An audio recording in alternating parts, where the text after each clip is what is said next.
Hello guys, welcome to Pakistani real reaction. तो कैसे हैं आप सब? उम्मीद है आप सब बढ़िया होंगे और मजे में होंगे। आज इंडिया ने वो काम किया है जो मेरे ख्याल से सच में पहली दफा ऐसा हुआ है काम। ये क्या हुआ है?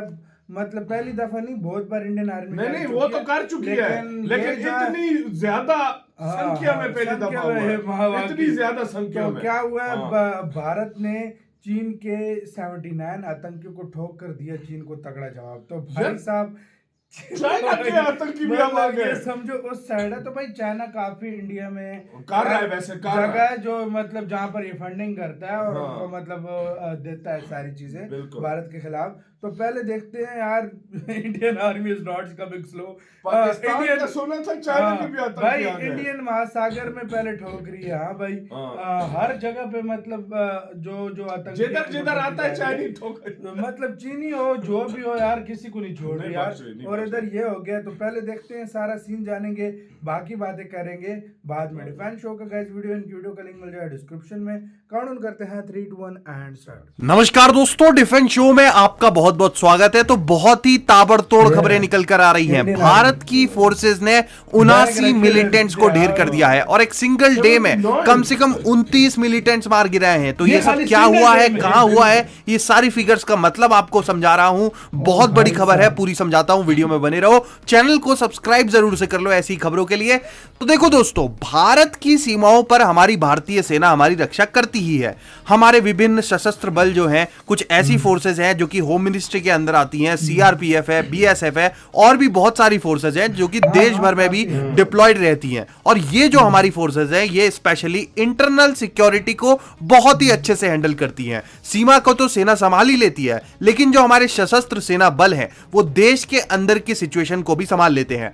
और हमारे जितने भी इस तरह के जवान हैं, उनको भी उतना ही अप्रिशिएट किया जाना चाहिए जितना कि सीमा में खड़े हमारे जवान को किया जाता है। हाँ, मैं आपको ऐसा क्यों कह रहा हूं, यह आपको आगे पता चली जाएगा। देखो दोस्तों, भारत में होने जा रहा है दुनिया का सबसे बड़ा चुनाव। लिटरली पूरा भारत वोटिंग करने जा रहा है अगले कुछ हफ्तों में, और एक बहुत ही बड़ा इवेंट है ये। ऐसे में इस तरह के इवेंट्स में खलल डालने का काम दुश्मन देश भी करते हैं और कुछ ऐसे एलिमेंट्स भी करते हैं जो कि दुश्मन देश की आइडियोलॉजी पर चल रहे होते हैं। जी हाँ, मैं बात कर रहा हूं माओवादियों की। बेसिकली देखो, माओवादी अपने आप में उन लोगों को कहा जाता है जो कि माओ जेडोंग, जो कि चीनपुर का एक लीडर हुआ करता था, उसकी आइडियोलॉजी पर ये लोग चलते हैं। तो वो चाहते हैं कि उनका देश भी इसी आइडियोलॉजी पर चले, और इसीलिए कई जगहों पर इन्होंने हथियार भी उठा रखे हैं। फिर चाहे भारत हो, म्यांमार हो या नेपाल हो, और भी बहुत से देश हैं। और भारत में एक विदेशी नेता की आइडियोलॉजी पर आप काम नहीं कर सकते, और दूसरा हथियार तो बिल्कुल भी नहीं उठा सकते हो। तो क्या होता है कि ये लोग हमारे सुरक्षा बलों और सेना को टारगेट करते हैं, और बहुत बार भारत में जो भी इवेंट होता है उस पर ये गड़बड़ी करने की कोशिश करते हैं, खासकर इलेक्शंस में। तो छत्तीसगढ़ जो है वो इस बीमारी से काफी ग्रसित है।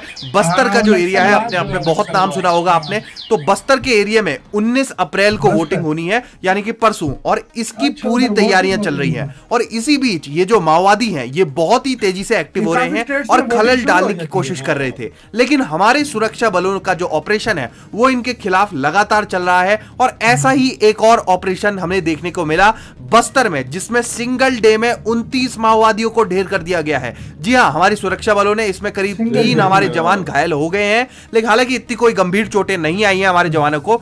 लेकिन एक ही दिन में 29 माओवादियों को मार गिराना एक बहुत ही बड़ा ऑपरेशन हो जाता है। और ये कोई छोटे मोटे माओवादी नहीं थे। लिटरली एक जो इनका लीडर था वो 25 लाख का इनामी था, इसके सर पे 25 लाख का इनाम था। और टोटल जितने ये मारे गए हैं ना, उनके अगर मिलाकर देखें तो 50 लाख का इनाम था इन सबके सिर में। तो अब यहां पर एक बात सामने आती है, आप कहोगे कि 29 मारे गए, तो फिर मैं 79 का आंकड़ा क्यों दे रहा हूं? देखो, जब ये कल ऑपरेशन हुआ ना, तो एक और आंकड़ा सामने निकल कर आया कि 2024 जो साल है, अभी चौथा महीना चल ही रहा है, अब तक सिर्फ और सिर्फ बस्तर वाले एरिया में, छत्तीसगढ़ में टोटल 4 महीनों में 79 माओइस्ट हमारे जवानों ने मार दिए हैं। जी हां, बहुत बड़ी संख्या। ये अपने आप में एक बहुत बड़ा क्रैकडाउन है माओवादियों पर। खासकर चुनाव में ये लोग खलल डालने की कोशिश करते हैं, और ये बहुत ही सेंसिटिव एरिया है छत्तीसगढ़ का। तो चुनाव से पहले हमारे जवानों को ऑपरेशन करना, 50 लाख के इनामी माओवादियों को मार गिराना, ये अपने आप में एक बहुत बड़ी सफलता है। लिटरली ये लोग वोटिंग में खलल डालने के लिए इनके पास बहुत सारा सामान था। कई सारे बम बरामद हुए हैं, कई सारे पिस्टल्स हैं, बहुत सारा असला बारूद बरामद किया गया है इनके पास से, और ये मोस्ट प्रोबेबली जो वोटिंग सेंटर्स होते हैं उनको टारगेट करने के लिए ये प्लानिंग कर रहे थे। तो बहुत ही बढ़िया एक्शन देखने को मिला है इनके खिलाफ। आप क्या कहना चाहोगे इस पर, ये कमेंट सेक्शन में लिखो, और ऐसी ही खबरों के लिए चैनल को सब्सक्राइब जरूर करो। जय हिंद, धन्यवाद। इसी के साथ तो यार वीडियो खत्म। यार सीरियसली मैं बोलूंगा, भारत से पंगा लोगे तो तुम जडोंग को फॉलो करते हो या किसी जिसको बाप को मर्जी है follow करते हो, हाँ। बच्चों के नहीं, सीधी सी बात है।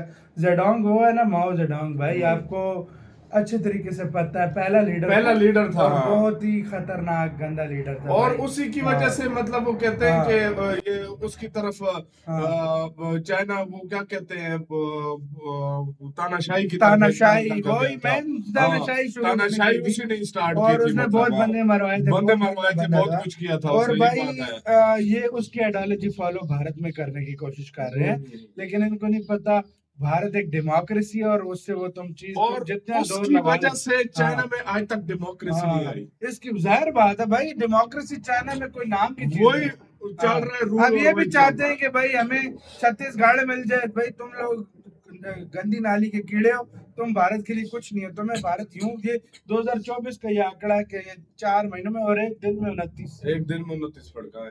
और यार देखो, इसमें नो डाउट, देखो अगर देश पर बात आई तो कोई इंडियन आर्मी नेशन नहीं चाहे चाहिए, कहीं सीधी सी पाकिस्तान की हाँ, तरफ से हाँ। हो, चाइना की तरफ कोई से हो, दुनिया कहीं के से भी हो, ऐसे से भी हो, कहीं से भी हो, भारत नहीं इंडिया छोड़ता। किसी को नहीं छोड़ता। भारत की सीधी सी पॉलिसी है कि आतंकवाद है, हमने जड़ से मुकाना है। तो ये भारत की जो आइडियोलॉजी है, भारत का ये जो और ambition यार है, अभी ये इलेक्शन होने भारत वाले, में, उन्होंने तैयारी कर रखी थी। हाँ, उन्होंने 2 तैयारी कर तारीख रखी का, थी। 2 दिनों बाद हाँ, इलेक्शन थे। 2 दिन बाद इलेक्शन है, उन्होंने हाँ। तैयारी कर रखी थी। कहीं भारत ना ने कहीं बोला कर रुको सकते थे। बेटा, जरा सब्र हाँ। कर, तुम्हारी तैयारी मैं निकालता हूँ, इसका तुम्हें मैं मतलब है सेट कि करता हूँ। हाँ, फुल तैयारी से अच्छा, जो है ना, भारत में इलेक्शन कुछ स्टेट्स में 4 महीने पहले ही स्टार्ट हो जाते हैं, 3-4 महीने पहले। हाँ भाई, बिल्कुल। ये भी बात है, मतलब यार भारत में देखो, election, हाँ। इतना बड़ा देश है, एक दिन में और 1.4 बिलियन की आबादी है। 1.4, ठीक है, चलो, और तीन- ज्यादातर तीन युवा भारत के जवान, ज्यादातर युवा है। हाँ। ठीक है, तो इस बात से आइडिया लगा लो कि कितना बड़ा इलेक्शन होगा, वोटिंग की गिनती, ये बड़ा टफ टाइम होता है। 1.4 बिलियन लोगों को इलेक्शन कराना, चाइना में तो है ही नहीं इलेक्शन, तो उधर तो उनको टेंशन ही नहीं होती भाई, पार्टी के मेंबर ही खाली वोटिंग कर लेते हैं। बिल्कुल। लेकिन भाई इधर 1.4, ये खाला जी का वाड़ा नहीं है इतने लोगों से इलेक्शन करवाना, सही बात है। 14 मतलब 1.4 बिलियन लोगों से इलेक्शन में, कहता हूँ दुनिया में कोई देश नहीं करवा सकता। लाखों पुलिसकर्मी, हाँ, लाखों के जवान, हिसाब से फौजी जवान, सारे और मिलकर सारे कराते इसमें हैं, जो है ना वो तब लगे जाके होते हैं, इलेक्शन, इसमें तब जाके होते कितनी हैं। लड़ाइयाँ इलेक्शनों में रोकी जाती है, क्या कुछ किया जाता सब है। कुछ हाँ। होता है यार। तो ऊपर से मैं आपको दूसरी बात वो बताऊं कि ऐसी जगह पे फिर भाई, फिर भारत से पंगा लो तो भारत, और 3 जवान जो घायल हुए उनके लिए दुआ करो कि वो जल्दी से सेहत उनको मिले, वो जल्दी से ठीक हो जाए। तो आपको गाइस क्या कहना है, अपनी राय कमेंट सेक्शन में दो। अपना बहुत ज्यादा ख्याल रखना तो यार।